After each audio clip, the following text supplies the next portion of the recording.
Hi guys, welcome to my vlog and sorry kung maingay. Kasi ngayon is amazing day! So, ngayon is magpapakita ko sa inyo. Marami siyang laman. Kukuhanin ko lang. Ito siya. Yan o. Ito o. Nagawa ko kanina. Nakita niyo ba yun guys? I think hindi niyo nakita yun. Kasi video lang pala yun. Oh. Dito ko lang siya nilalagay muna. Ayan o.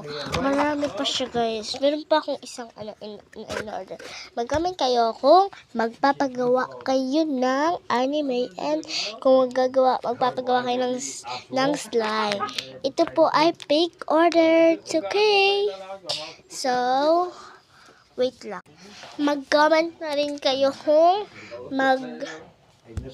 magpapa-fake order kayo. It's okay. So, here we go. Bye! Opo! Tama po yung narinig nyo! Na magsabi na kayo sa akin. Magdadrama tayo ngayon, no? Binubuksan ko na yung Frutos na binili ko sa tindahan. Nag-cutter ako niyan pero hindi tumala. Kinuha ko na yung gunting para mabuksan ko. Unang cut na buksan agad.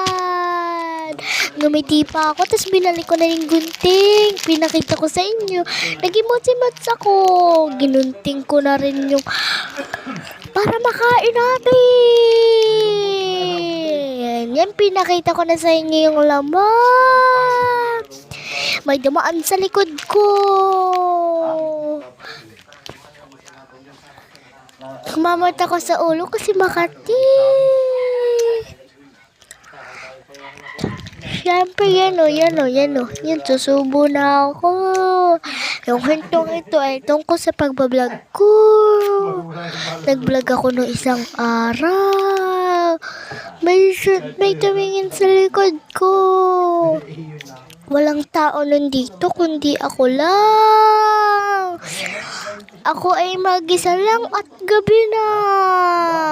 Nakakatakot niya eh. Nakakulay black siya yung mga suot niya. Tapos yung mukha niya ay kulay white. Sino pa bang hindi matatakot daw? Siyempre kailangan natin yun. Natakot din yung mukha ko dyan.